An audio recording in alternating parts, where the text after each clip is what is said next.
দেখো দেখো, সকাল সকাল একটা ছেলে আর একটা মেয়ে কি সুন্দর জগিং করছে।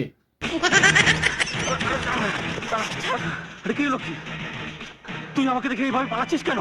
ও পালাচ্ছিল? আমায় যা বলবার তাড়াতাড়ি বলো। কেন, হাগা পেয়েছে নাকি? আমার অনেক কাজ আছে। হ্যাঁ ঠিক আছে, কাজ করে হাত ধুয়ে নেবেন কেমন?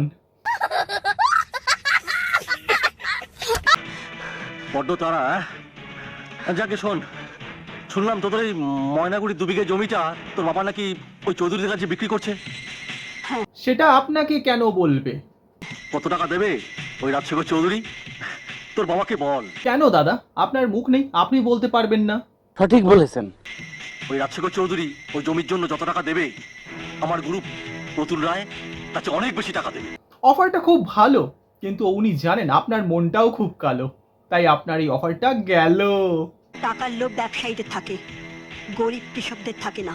ওফ কি ডায়লগ মারলেন মায়েরি, টাকা ওড়াতে ইচ্ছা করছে। কিন্তু আপনি তো গরিব, আপনার তো টাকাতে লোভ নেই। আর তা যদি থাকতো তাহলে যে জমির উপর প্রতুল বাবুর বাড়ি আছে সেই জমির উপর গরিব কৃষকদের ধানের ঘোড়া থাকতো। এই এনাকে একজোড়া হাওয়াই চপ্পল দে। যা দেখছি এনার একটা স্টেজ দরকার, তাহলেই ব্যাস ইনি হয়ে যাবেন আগামী সরকার। তাহলে জমিটা তোর বাবা ওই প্রতুল রায়ের কাছে বিক্রি করবে না? না, না বলতেই গেছে বুঝে, এবার ইচ্ছেটাও ঠিক যাবে ঘুচে। নিতাইগঞ্জের কাছে ময়নাগুড়ির জমি বিক্রি করা তো দূরের কথা, জমি কিনতেও যাব না। দিদি এবার আপনি পালান, নইলে কিন্তু শুরু হয়ে যাবে লাগান।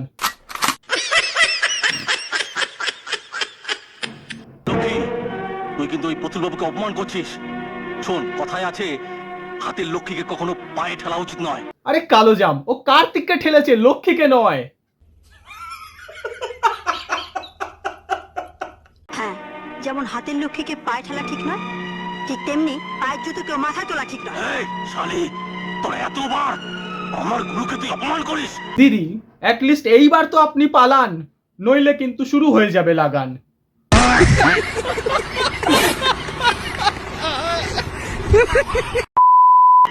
তোরই একদিন কি আমারই একদিন, তোর দিমাগ আমি ভাঙবই। আয় আমার সঙ্গে, চল, চল। এই, কি ব্যাপার? বাহ, ফার্স্ট টাইম দেখলাম এনারা টাইমে পৌঁছেছেন।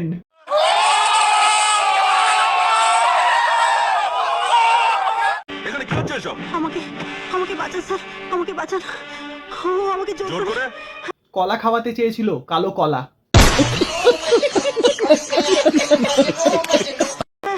হ্যাঁ স্যার, আমার বাবা ওই রায়বাবুর কাছে জমি বিক্রি করতে চান না, কিন্তু ওরা জোর করে আমার বাবাকে দিয়ে জমি বিক্রি করাবে স্যার। আপনি রাস্তা থেকে সরে যান স্যার। এই যে কালো জাম, ইনি এসেছেন একদম টাইমে, তাই তোমার রং দেখাও কম, নইলে পিছনে বুঝে দেবে বম। আমার ডিউটিটা আমাকেই করতে দিন। এ লাড়া, কলা খাওয়ানো নাকি এর ডিউটি? আচ্ছা, হ্যাঁ নিশ্চয়ই, তোমার ডিউটি তো তুমি করবেই, কিন্তু আমার ডিউটিটাও যে আমাকে করতে হবে। শুরু করুন, আমি ব্যাকগ্রাউন্ডে মিউজিক দিচ্ছি। খতম। আচ্ছা, আর আমার ডিউটি হচ্ছে একটা মেয়েকে জোর করে তুলে নিয়ে যাওয়ার অপরাধে আমি তোমাকে অ্যারেস্ট করবো রাস্কেল। এই অফিসার! স্যার এবার কিন্তু বাড়াবাড়ি হচ্ছে, এর কলা কেটে কলা শেক বানিয়ে দিন। कैसा लगा मेरा मजाक? আপনি এই ধারে নতুন এসেছেন, তাই আপনি জানেন না আমি কার লোক। হ্যাঁ বন্ধুরা, আজকের মতো এতটাই। ভিডিওটা ভালো লাগলে লাইক শেয়ার সাবস্ক্রাইব নিশ্চয়ই করতে পারো, আর হ্যাঁ কমেন্ট করতে ভুলো না নিশ্চয়ই। ভিডিওটা সম্পূর্ণ ছিল এন্টারটেনমেন্টের জন্য, কাউকে পার্সোনালি শুট করার জন্য নয়, তাই গায়ে না মাখলেই হয়। দেখা হচ্ছে আগামী ভিডিওর সাথে। ভালো থেকো, সুস্থ থেকো, সাবধানে থেকো। জয় হিন্দ, বন্দে মাতরম।